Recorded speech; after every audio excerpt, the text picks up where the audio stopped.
اور نوح کی طرف وحی کی گئی کہ تیری قوم سے جو لوگ ایمان لا چکے اب ان کے بعد کوئی ایمان نہ لائے گا، لہٰذا ان کے کرتوتوں پر غم کرنا چھوڑ دو اور ہماری آنکھوں کے سامنے اور ہمارے حکم کے مطابق ایک کشتی بناؤ، اور ان ظالموں کے بارے میں مجھ سے گفتگو نہ کرنا، یعنی سفارش نہ کرنا، یہ سب غرق ہونے والے ہیں۔ نوح علیہ السلام نے کشتی بنانا شروع کی تو جب بھی اس کی قوم کے سردار وہاں سے گزرتے تو وہ اس کا تمسخر اڑاتے، مذاق اڑاتے۔ پیغمبروں کا مذاق اڑایا گیا، اگر کوئی ہمارا اڑا لے تو ہم کیا چیز ہیں؟ نوح علیہ السلام نے کہا اگر آج تم ہمارا مذاق اڑاتے ہو تو ہم بھی ایک دن تمہارا ایسا ہی مذاق اڑائیں گے۔ یاد رکھیے دین کے راستے میں اکثر انبیاء کا مذاق اڑایا گیا، اور نوح علیہ السلام کو کیا کہتے تھے؟ پہلے تو تم نے نبوت کا دعویٰ کیا اور اب تو تم کشتی بنا رہے ہو، بڑھئی بھی بن گئے ہو۔ یاد رکھیے سب سے زیادہ سخت آزمائشیں، ہر قسم کی آزمائشیں انبیاء پر آتی ہیں، پھر جو ان سے قریب تر لوگ ہوتے ہیں، لیکن انبیاء علیہ السلام ہمیشہ دین کے راستے میں تکلیفیں برداشت کرتے رہتے ہیں اور کبھی بھی اپنا کام نہیں چھوڑتے۔ اور ہمیں بھی چاہیے کہ لوگوں کی طرف سے آئی ہوئی اذیتوں کو نظر انداز کر کے اپنا کام کرتے چلے جائیں۔ رسول اللہ صلی اللہ علیہ وسلم نے فرمایا وہ مومن جو لوگوں میں مل جل کے رہتا ہے اور ان کی اذیتوں پر صبر کرتا ہے، اجر کے لحاظ سے اس مومن سے بہتر ہے جو لوگوں میں مل جل کے نہیں رہتا اور ان کی اذیتوں پہ صبر نہیں کرتا، یعنی سب سے بائیکاٹ کر کے ایک طرف بیٹھا رہتا ہے، اس میں کوئی خیر نہیں۔ خیر کس میں ہے؟ لوگوں سے ملے جلے، کسی کی کوئی بات اچھی نہیں لگتی، کسی سے کوئی اسمیل آ رہی ہوتی ہے، کوئی آپ کو مس انڈرسٹینڈ کر رہا ہوتا ہے، کوئی آپ کو الزام دے رہا ہوتا ہے، کوئی آپ کے مشن کو نقصان پہنچا رہا ہے، کسی کے دھوکے اور دوغلے پن کا آپ کو اچھی طرح پتا ہوتا ہے، لیکن آپ ان کو چھوڑ نہیں دیتے، آپ خیرخواہی اور اصلاح کا کام جاری رکھتے ہیں، کیونکہ آپ کو اللہ سے اجر چاہیے، ان لوگوں سے کوئی مطلب نہیں، ان سے کسی صلے کی توقع نہیں رکھنی چاہیے۔ تو داعی دین آخر دم تک، جیسے نبی صلی اللہ علیہ وسلم آخر دم تک لوگوں کے خیر خواہ رہے، تو کیا ہوا؟ ابو سفیان مسلمان ہو گئے، اکرمہ جو ابو جہل کے بیٹے تھے وہ مسلمان ہو گئے، ولید بن مغیرہ کے بیٹے خالد بن ولید مسلمان ہو گئے۔ یہ طویل صبر کے نتیجے میں کامیابیاں حاصل ہوئی تھی۔ تو اس لیے جو شخص دین کی طرف بلائے اسے صبر سے کام لینا چاہیے اور کام کرتے چلے جانا چاہیے، اور ہر طرح کی باتوں اور لوگوں کے مذاق اڑانے اور اذیتوں سے اوپر اٹھ جانا چاہیے، انہیں اگنور کر دینا چاہیے، اعراض برتنا چاہیے۔ فَسَوْفَ تَعْلَمُونَ مَن يَأْتِيهِ عَذَابٌ يُخْزِيهِ وَيَحِلُّ عَلَيْهِ عَذَابٌ مُقِيمٌ، تمہیں جلد ہی معلوم ہو جائے گا کہ کون ہے جس پر ایسا عذاب آتا ہے جو اس کو رسوا کر دے، اور کس پر دائمی عذاب نازل ہوتا ہے، یہاں تک کہ ہمارے عذاب کا حکم آ پہنچا اور تنور ابلنے لگا۔ تنور سے مراد بعض مفسرین ایک خاص جگہ لی، لیکن عمومی رائے یہی ہے کہ زمین نے پانی اگلنا شروع کر دیا۔ تو ہم نے نوح علیہ السلام سے کہا کہ اس کشتی میں ہر قسم کے جانوروں کا ایک جوڑا یعنی نر اور مادہ رکھ لو، اور اپنے گھر والوں کو بھی سوار کر لو، بجز ان اشخاص کے جن کے متعلق پہلے بتا دیا جا چکا ہے کہ وہ ہلاک ہوں گے، اور جو ایمان لے آئے ہیں انہیں بھی سوار کر لو۔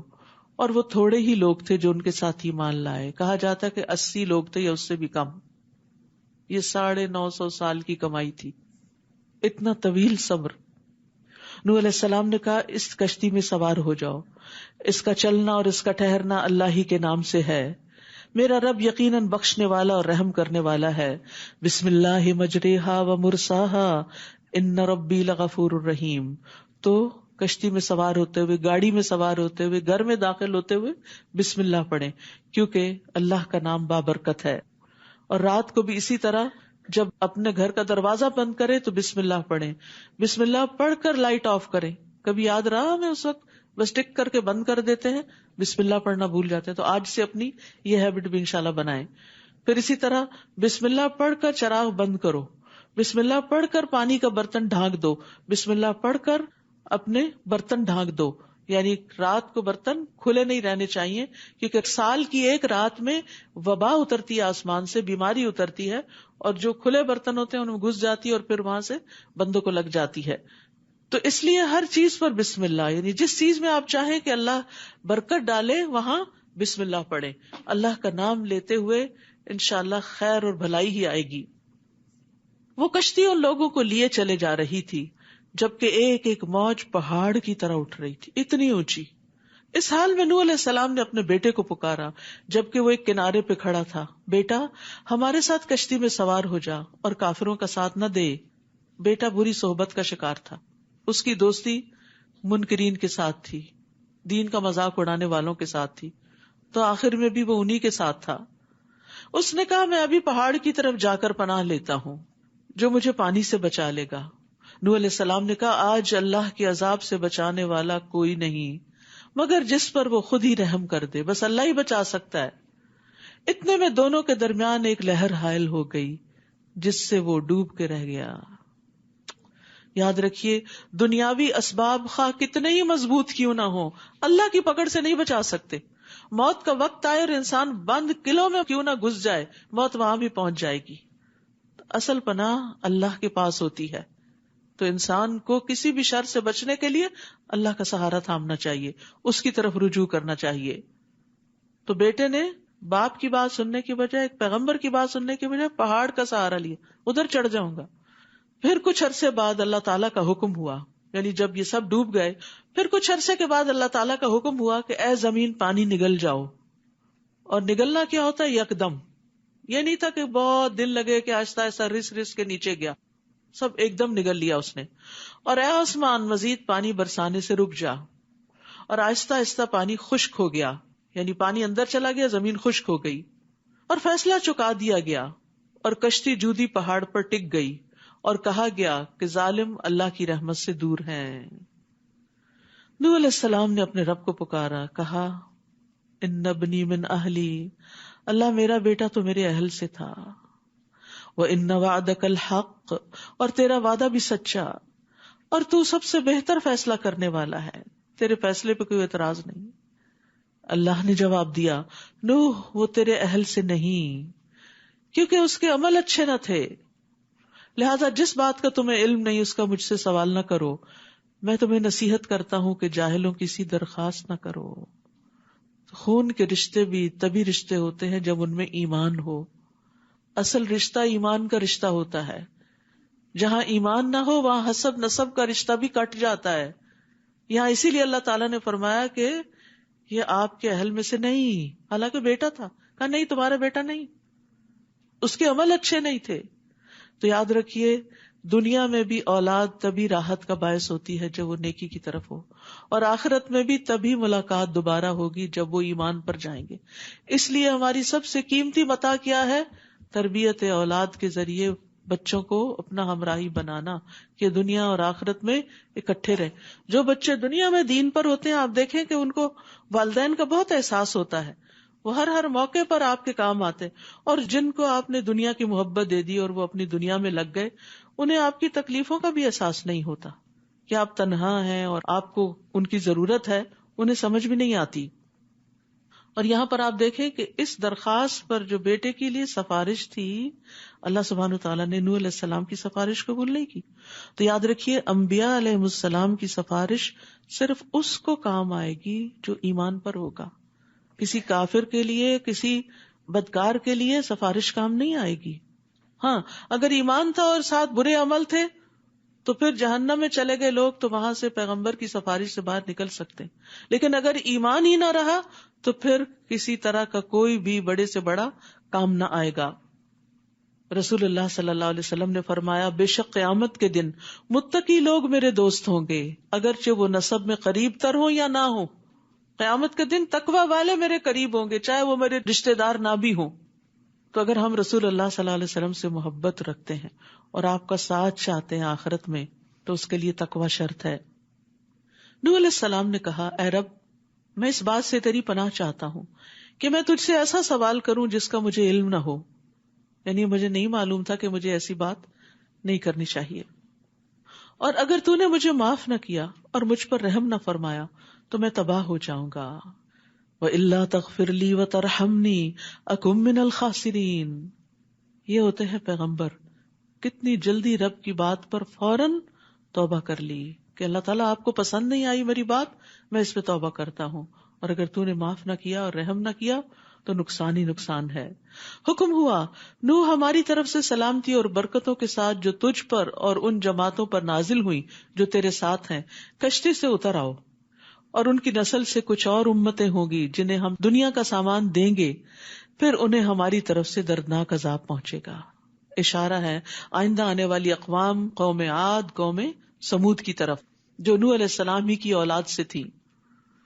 اب دیکھیے کشتی میں زمین پر صرف ایمان والے بچے ہیں، لیکن ان ایمان والوں کی نسلوں میں سے پھر کافر پیدا ہو گئے، پھر ان کو ڈبو دیا گیا اور ایمان والے بچے، پھر ایمان والوں کی نسلوں میں پھر دوسرے لوگ پیدا ہو، پھر ان کو ختم کر دیا گیا اور ایمان والے بچے. تو یاد رکھیے یہ سلسلہ چلتا رہتا ہے. یخرج الحی من المیت و یخرج المیت من الحی. کبھی ایمان والے سے جو اولاد پیدا ہوتی ہے وہ کافر ہوتی ہے، اور کبھی باپ مسلمان نہیں لیکن اولاد مسلمان ہو جاتی ہے. اللہ کی شان ہے، اللہ کو پتا ہے ہدایت کس کو دینی ہے. ہمیں تو دعائیں کرتے رہنا چاہیے. تلک من انباء الغیب نوحیہا الیک. اے نبی یہ غیب کی خبریں ہیں جو ہم آپ کی طرف وحی کر رہے ہیں. اس سے قبل انہیں آپ نہیں جانتے تھے اور نہ آپ کی قوم. یعنی نوح علیہ السلام کا تفصیلی واقعہ آپ کو علم نہیں تھا، یہ وحی کے ذریعے ہم آپ کو سنا رہے ہیں. لہٰذا آپ صبر کیجئے کیونکہ انجام پرہیزگاروں ہی کے حق میں ہوتا ہے. آپ صلی اللہ علیہ وسلم کو یہ سارا واقعہ کیوں سنایا گیا؟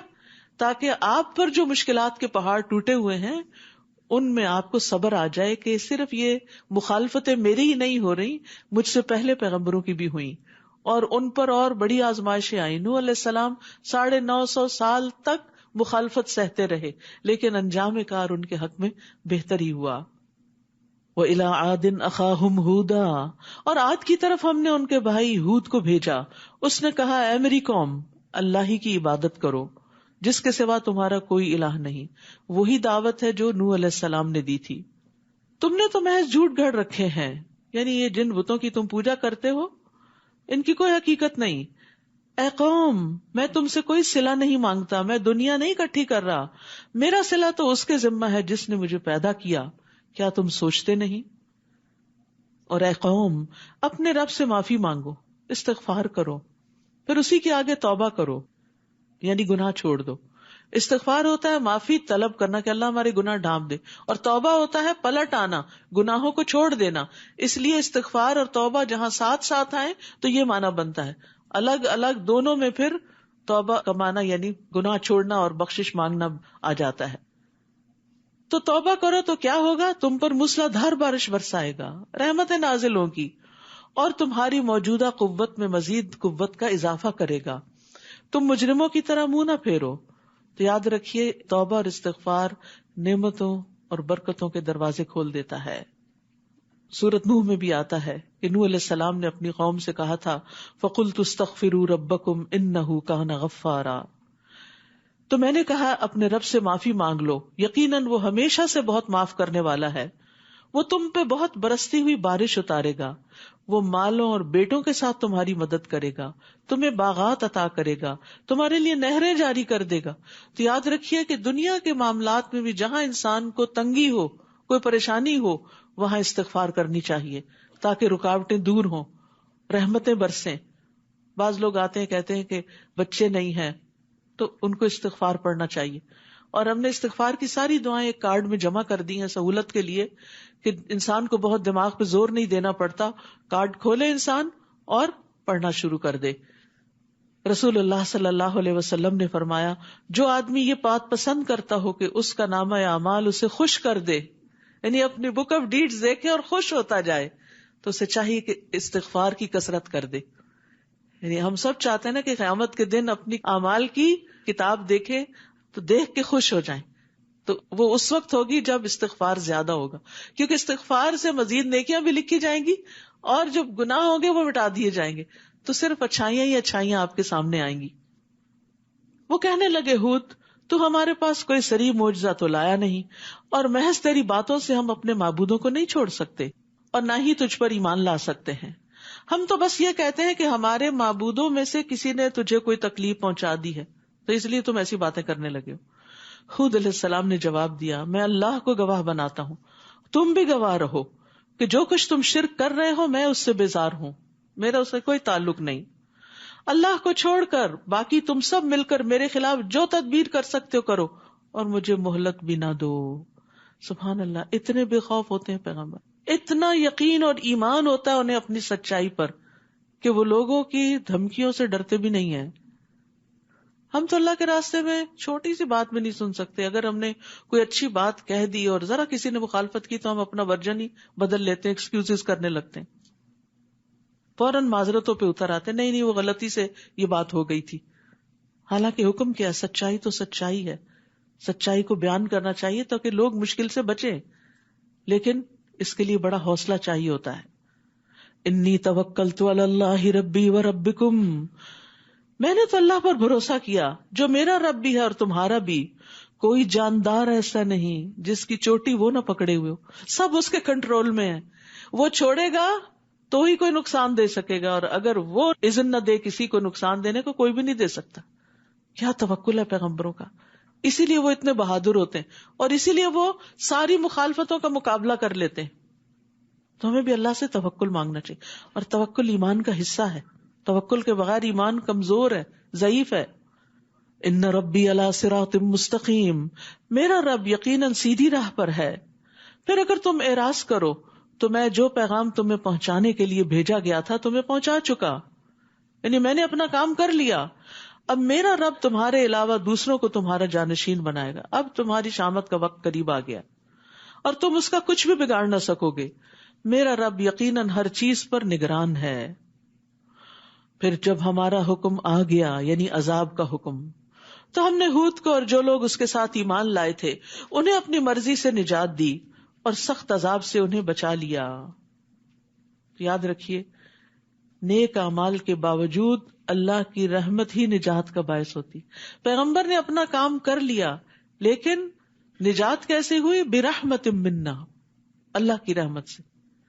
آپ کتنی بھی محنت کریں کسی پروجیکٹ میں, اگر کامیابی حاصل ہو جاتی ہے تو آپ سوچیے میرے رب کا فضل تھا. کیونکہ بہت دفعہ ہم کوششیں کرتے ہیں, چاہے نیک کام کی کوششیں کریں, برابر نہیں ہوتی. اللہ کا فضل ہوتا ہے, رحمت ہوتی ہے تو کام اپنے نتیجے کو پہنچتے ہیں. اور یہ قوم عاد کی اجڑی ہوئی بستیاں ہیں. ان لوگوں نے اپنے رب کی آیات کا انکار کیا اور اللہ کے رسولوں کی نافرمانی کی, اور ہر جابر سرکش کے طریقے کی ہی پیروی کرتے رہے. یعنی پیغمبر کی بات چھوڑ کے اس کو ہلکا سمجھا اور سرکشوں کے پیچھے چلے رہے. آخر اس دنیا میں لعنت اس کے پیچھے لگی رہی اور قیامت کے دن بھی لگی رہے گی. دیکھو قوم عاد نے اپنے رب کا انکار کیا. دیکھو یہ عاد کے لوگ دھتکار دیے گئے جو ہود کی قوم کے لوگ تھے.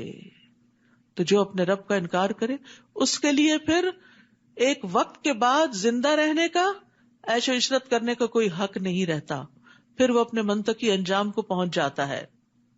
وَإِلَىٰ ثَمُودَ أَخَاهُمْ صَالِحًا قَالَ يَا قَوْمِ اعْبُدُوا اللَّهَ مَا لَكُم مِّنْ إِلَٰهٍ غَيْرُهُ. اور سمود کی طرف ہم نے ان کے بھائی صالح کو بھیجا. یہاں آپ دیکھ رہے ہیں کہ ہر پیغمبر کو قوم کا بھائی بتایا گیا. بھائی خیر خواہ ہوتا ہے نا, اور انہی کے اندر سے ہوتا ہے, اس لیے انہیں مانوس کرنے کے لیے پیغمبروں کو قوم کا بھائی بتایا گیا. اس نے کہا اے میری قوم اللہ ہی کی عبادت کرو. ہر پیغمبر نے یہی دعوت دی کہ لوگوں اللہ کی عبادت کرو, اللہ سے جڑ جاؤ. جس کے سوا تمہارا کوئی الہ نہیں, اس نے تمہیں زمین سے پیدا کیا اور اس میں آباد کیا, لہٰذا اسی سے بخشش مانگو اور اسی کی طرف رجوع کرو. بلا شبہ میرا رب قریب ہے, ہر ایک کی دعا قبول کرنے والا ہے. ان ربی قریب مجیب. یہ دو صفات بھی اللہ تعالیٰ کی بڑا حوصلہ دیتی. بندوں سے اگر ہمیں کوئی کام ہو, ان سے کوئی کام نکلوانا ہو تو انتظار کرنا پڑتا ہے, ان کے پاس جانا پڑتا ہے, میسج بھی چھوڑتے ہیں تو انتظار کرنا پڑتا ہے کہ کب سنیں گے, سن بھی لیں گے تو کیا ایکشن لینے کے قابل ہوں گے یا نہیں, ہماری کوئی مدد کریں گے یا نہیں. لیکن اللہ سبحانہ و تعالیٰ قریب ہے, اور مجیب کا مطلب ہے جو مانگتا ہے انسان وہ دے بھی دیتا ہے, اس کو تو صرف کن کہنا ہوتا ہے. تو اس لیے انسان کو کبھی بھی مایوس نہیں ہونا چاہیے. جب کبھی اداسی ہو, پریشانی ہو, دل پہ کوئی بوجھ ہو تو دعا مانگ کے کہا کرے ان ربی قریب مجیب, میرا رب قریب بھی ہے مجیب بھی ہے. کیونکہ اس طرح اللہ کے ناموں کے ساتھ جب انسان اللہ کو پکارتا ہے تو اللہ کی رحمت آتی ہے. اور یاد رکھیے خاص طور پر رات کے آخری تہائی حصے میں رب بہت قریب ہوتا ہے. نبی صلی اللہ علیہ وسلم نے فرمایا بندہ تمام اوقات سے زیادہ پچھلی رات میں رب کے قریب ہوتا ہے, سحری کے وقت. بس اگر ہو سکے تم سے تو اس گھڑی میں اللہ کو یاد کرنے والوں میں سے بن جاؤ تو ضرور بن جاؤ. یعنی اپنے اوپر لازم کر لو کہ رات کی آخری تہائی حصے میں اس کو پکارو. وہ کہنے لگے صالح اس سے پہلے تو ہماری امیدوں کا سہارا تھا، تم تو بڑے بریلینٹ انسان تھے، کیا تو ہمیں ان معبودوں کی عبادت کرنے سے روکتا ہے؟ تم کس کام میں لگ گئے ہو؟ جو قوم کا طریقہ ہے اس کے خلاف چل پڑے ہو. کیا تم ہمیں ان معبودوں کی عبادت سے روکتے ہو جنہیں ہمارے آباء و اجداد پوچھ رہے ہیں؟ بس دلیل کیا تھی؟ پہلے سے ہوتا آیا. اور جس بات کی تو دعوت دیتا ہے اس میں ہمیں ایسا شک ہے جس نے ہمیں بے چین کر رکھا ہے. یعنی نہ ماننے کے ہیں اور نہ چھوڑنے کے ہیں. حق جب سامنے آتا نا، انسان کا دل دماغ اس کو سمجھ رہا ہوتا ہے کہ یہ حق ہے، اور پھر انسان اپنی خواہشات کی بنا پر اس کا انکار کرتا ہے تو پھر یہی بے چینی لاحق ہو جاتی ہے. مثلاً کوئی ضرورت مند آپ کے پاس ہے، اس نے کچھ مانگا اور آپ کے پاس دینے کے لیے تھا بھی اور آپ نے نہیں دیا، تو پھر دل کی کیفیت کیا ہوتی؟ پہلے والا اطمینان تو نہیں ہوتا، ایک ملامت کی کیفیت ہوتی ہے، اضطراب کی کیفیت ہوتی ہے. تو انسان کو بہت سے مسائل میں مفتی فتویٰ دے بھی دیتے ہیں، لیکن پھر بھی دیکھنا چاہیے کہ ضمیر کیا فتویٰ دیتا ہے، اندر کیا کہتا ہے. کیونکہ مفتی آپ کے سارے حالات کو نہیں جانتا ہوتا، آپ زیادہ بہتر جانتے ہوتے ہیں کہ آپ کی پوزیشن کیا ہے اور آپ کو کیا کرنا چاہیے. کہتے ہیں نا استفت قلبک ولو افتوک، دل سے فتویٰ لو خواہ لوگ تمہیں فتویٰ دے بھی دیں، یعنی وہ کرو جس سے تم اللہ کو راضی کر سکو. صالح نے جواب دیا اے میری قوم، بھلا دیکھو اگر میں اپنے رب کی طرف سے ایک واضح دلیل پر ہوں اور اس نے مجھے اپنی رحمت یعنی نبوت سے بھی نوازا ہوا ہو، پھر میں اس کی نافرمانی کروں تو اس کے مقابلے میں کون میری مدد کرے گا؟ تم تو میرے نقصان ہی میں اضافہ کر رہے ہو، یعنی اس طرح کے مشورے دے کر مجھے خسارے کی طرف لے جا رہے ہو. اور اے قوم، یہ اللہ کی اونٹنی ہے جو تمہارے لیے ایک معجزہ ہے، کیونکہ وہ چٹان سے برآمد ہوئی تھی، نارمل طریقے سے بچہ نہیں پیدا ہوا تھا، اور وہ ساری قوم نے دیکھا تھا کہ وہ کہاں سے آ گئی. اللہ کی زمین میں اس کو چرنے دو، اسے کوئی تکلیف نہ پہنچانا، ورنہ تمہیں بہت بڑا عذاب آئے گا. مگر انہوں نے اس کی کونچے کاٹ کر مار ڈالا. تو صالح نے کہا اچھا اب صرف 3 دن اپنے گھروں میں مزے کر لو، یہ ایسا وعدہ ہے جو کبھی جھوٹا نہیں ہو سکتا. یعنی پہلے سے اب ان کو انجام بتا دیا گیا کہ شاید اب بھی توبہ کر لیں. اب آپ دیکھیں یہاں پر کونچے تو ایک شخص نے کاٹی تھی، قدار بن سالم، لیکن ساری قوم کو اس میں الزام دیا گیا. کیوں؟ کیونکہ وہ سب دل سے ساتھ تھے. تو بہت سی چیزوں میں نیت کے ساتھ فیصلہ ہوتا ہے، چاہے اوپر سے آپ کا عمل کچھ بھی ہو، لیکن دیکھا یہ جاتا ہے کہ دل میں کیا تھا. تو یہاں چونکہ ساری قوم یہی چاہتی تھی کہ اونٹنی کو ختم کیا جائے، وہ سارا ہمارا پانی پی جاتی ہے اور ہمارے لیے ایک عذاب ہو گئی ہے، کیونکہ انہوں نے خود ہی مانگی تھی، تو اب وہ ان کے لیے آزمائش ہو گئی. پیغمبر نے منع بھی کیا لیکن وہ باز نہیں آئے. تو جب ایک بندے نے وہ غلط کام کیا اور سب نے اس کی تائید کی تو سب ہی مجرم قرار پائے. اسی طرح اگر کوئی شخص کسی کو خود قتل نہیں کرتا، صرف اس کو مشورہ دیتا ہے یا اشارے سے کہتا کہ کرو اس کو قتل، تو وہ بھی قاتل قرار پاتا ہے. تو بعض کام ایسے ہوتے ہیں کہ جس میں انسان کو نہ دل سے ساتھ دینا چاہیے، نہ زبان سے، نہ اشارے سے. اور ظلم کا ساتھ تو کبھی نہیں دینا چاہیے. بعض اوقات ایسا ہوتا ہے گھروں کے اندر ہی ظلم ہو رہا ہوتا ہے، اور چونکہ آپ کچھ خاص لوگوں کے ساتھ فیورٹزم کر رہے ہوتے ہیں اور آپ ان کی غلط باتوں کو بھی جسٹیفائی کرتے ہیں، صحیح قرار دیتے ہیں، تو اس میں اگر مظلوم کی حمایت نہیں کر سکتے اور ظالم کو برا نہیں کہہ سکتے تو کم از کم ساتھ نہ دیں، خاموشی اختیار کریں اور دل سے تو برا جانیں، کیونکہ برائی کو دل سے برا جاننا ایمان کا سب سے آخری درجہ ہے. فَلَمَّا جَاءَ أَمْرُنَا نَجَّيْنَا صَالِحًا وَالَّذِينَ آمَنُوا مَعَهُ بِرَحْمَةٍ مِنَّا، پھر جب ہمارے عذاب کا حکم آ گیا تو ہم نے صالح کو اور ان لوگوں کو جو اس کے ساتھ ایمان لائے تھے اپنی رحمت سے اس عذاب اور اس دن کی رسوائی سے بچا لیا. بلا شبہ آپ کا رب طاقتور اور غالب ہے. اور جن لوگوں نے ظلم کیا تھا انہیں ایک دھماکے نے آ پکڑا جس سے وہ اپنے گھروں میں اوندے منہ پڑے رہ گئے. جیسے پرندے گرتے ہیں نا مر کے تو منہ کے بل اور پیٹ کے بل پڑے ہوتے ہیں، ایسے ہی اس زلزلے سے یہ سب اوندے منہ جا گرے، جیسے وہ وہاں کبھی آباد ہی نہ ہوئے تھے. حالانکہ بڑی شان و شوکت کی زندگی بسر کر رہے تھے، لیکن ایک آواز نے اور ایک زلزلے نے ان کی ساری شان و شوکت ختم کر دی. دیکھو سمود نے اپنے رب کا انکار کیا، دیکھو سمود بھی دھتکار دیے گئے، اللہ کی رحمت سے دور کر دیے گئے. وَلَقَدْ جَاءَتْ رُسُلُنَا إِبْرَاهِيمَ بِالْبُشْرَى، اور بلا شبہ ہمارے رسول یعنی فرشتے ابراہیم علیہ السلام کے پاس خوشخبری لے کر آئے، اسحاق علیہ السلام کی ولادت کی. تو ابراہیم علیہ السلام کو سلام کیا تو انہوں نے سلام کا جواب دیا، وعلیکم السلام. اور تھوڑی ہی دیر گزری تھی کہ وہ مہمانی کے طور پر ایک بھنا ہوا بچڑا لے آئے. مہمان سے پوچھا نہیں جاتا کچھ کھاؤ گے، انہوں نے پوچھا نہیں کہ تم کون ہو، کس مقصد سے آئے ہو، کیا ہے. انہیں بٹھایا اور فوراً جا کر بہت سا کھانا لے آئے.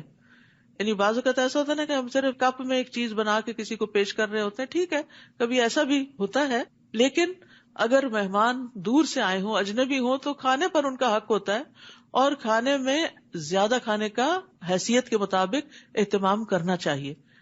سب سے پہلے مہمان نواز جو بہترین مہمان نواز تھے، جن کی قرآن میں بھی تعریف کی گئی، وہ ابراہیم علیہ السلام تھے. وہ اللہ کے دوست تھے، اور یہ ایک بہت بڑی خوبی ہوتی ہے جس کی اللہ تعالیٰ کچھ لوگوں کو بہت توفیق دیتا ہے.